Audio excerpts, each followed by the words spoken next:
आधा जून का महीना जा चुका और बरसात भी नज़दीक है। तो जिनको अगर पौधे लगाने हैं वो पहले से अगर गड्ढे तैयार भी नहीं करवाए तो भी उनको कोई दिक्कत वाली बात नहीं है, क्योंकि अगर पहले से गड्ढे नहीं तैयार है तो हाथों हाथ भी गड्ढे करके अपन पेड़ लगा सकते हैं। खाली उसमें यही अंतर रहेगा कि जो मिट्टी अपन ने गड्ढे की निकाली है वो नहीं डाल के, और जो दूसरी मिट्टी है वो उसके पास वाली वो मिट्टी डाल दे। गड्ढे की मिट्टी वापस गड्ढे में नहीं डालनी है। और 2 फीट गहरा और 2 फीट चौड़ा 2x2 के गड्ढे तैयार करवाने हैं।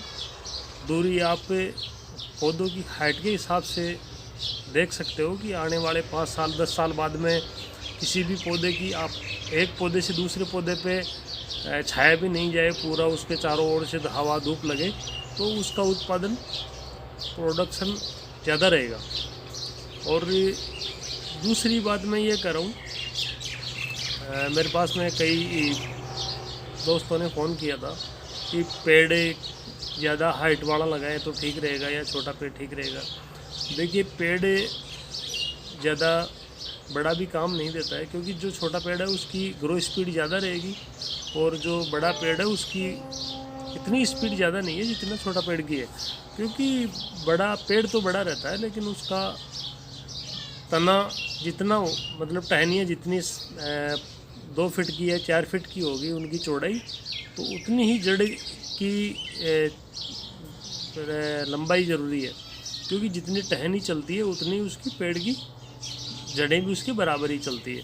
तो अपन क्या करते हैं, बड़ा पेड़ लेते हैं तो उसमें जड़ें तो छोटी थैली में आती है, तो उसकी जड़ें इतनी कम होती है कि वो विकसित होने में टाइम लेता है, ग्रो करने में काफ़ी टाइम ले लेता है।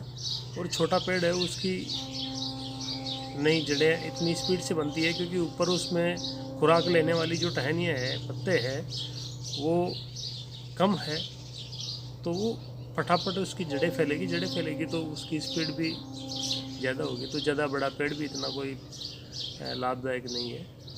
और दूसरी चीज़,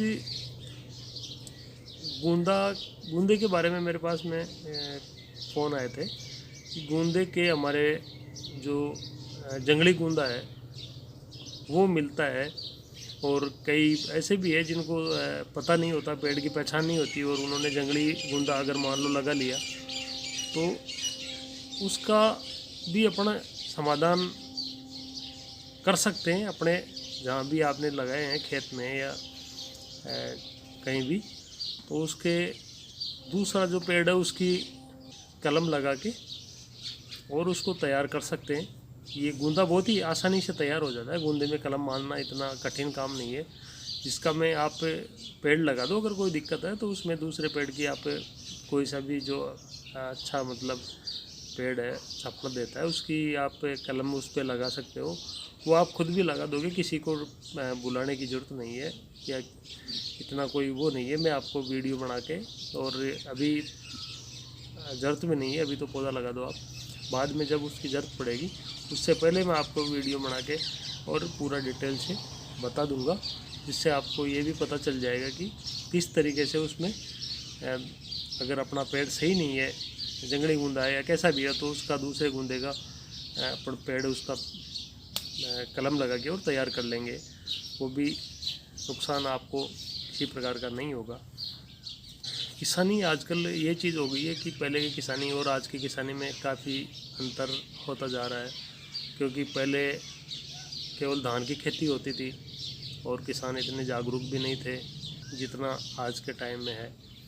तो टेक्निकल तरीके से अपना बागवानी की या खेती करने का तरीका या कुछ भी नए नए मतलब जो सिस्टम आ रहे हैं वो लगा के और सब कुछ कर सकते हैं।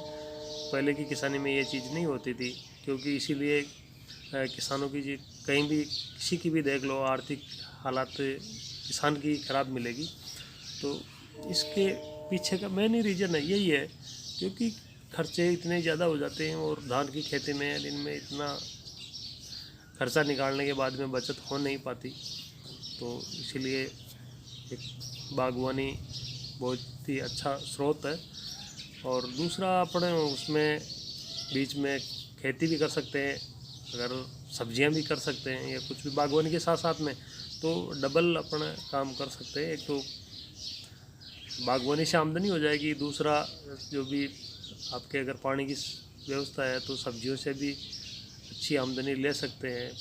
क्योंकि मैं खुद सब्जियां भी लगाता हूँ, बागवानी भी है मेरे पास में, सब्जियां भी लगाता हूँ, प्याज वगैरह की, ये जो भी है सब कुछ लगाता हूँ, धान भी उसमें अनाज भी करता हूँ, सारी चीज़ें की।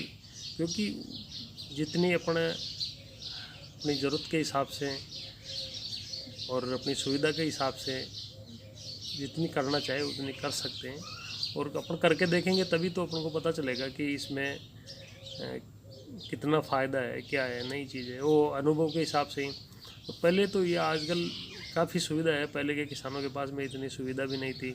आजकल तो सोशल मीडिया का ज़माना है, यहाँ बैठा किसान भी पता कर सकता है कि विदेशों में कौन कौन सी चीज़ें किस तरह से उगाई जाती है, तो वो सारी चीज़ें बहुत ही आसान है आजकल। तो दूसरी बात ये है कि आजकल सरकार भी किसानों के लिए एक से एक स्कीमें निकाल रखी है, जिन पे अच्छा अनुदान भी मिल रहा है, तो उनका भी अपना फ़ायदा लेके और बेनिफिट उठा सकते हैं। क्योंकि किसी भी तरह का ड्रिप सिस्टम है, खेत में पॉन्ड बनाना, पाइपलाइन डालना, फव्वारा सेट लेना, या जो भी किसी भी तरह का अपना कुछ भी करे तो उसके ऊपर सब्सिडी मिलती है। तो ये बहुत ही काफ़ी मतलब इससे अपन बेनिफिट ले सकते हैं। तो आजकल के किसानों को इन चीज़ों में भी मतलब पीछे नहीं रहना चाहिए, क्योंकि जितना बेनिफिट हो सके वो अच्छी बात है। और जितना अपन इनमें करेंगे तो भी देखो मेहनत और रिस्क तो लेनी पड़ेगी, क्योंकि किसान एक इतना मतलब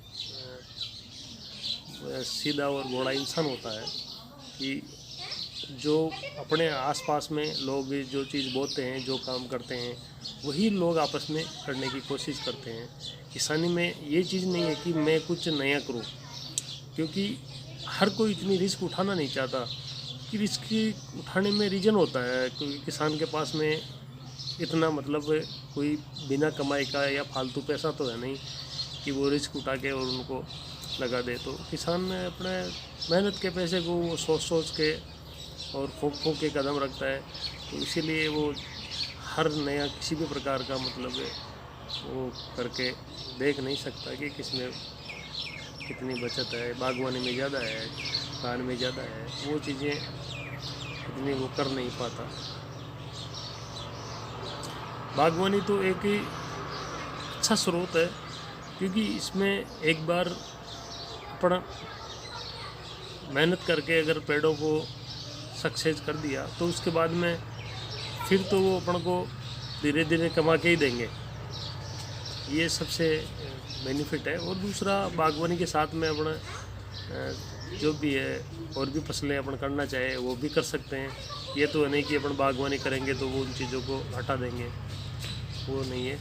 वो चारों ओर आप पेड़ भी लगा सकते हो और बीच में जो आप खेती करना चाहते हो किसी भी प्रकार की वो भी कर सकते हो। तो ये सारा बेनिफिट अपन ले सकते हैं। और जो भी सरकार की नए नए अनुदान की योजनाएं हैं उसके हिसाब से अपन को फ़ायदा भी मिलता रहता है टाइम टाइम पे।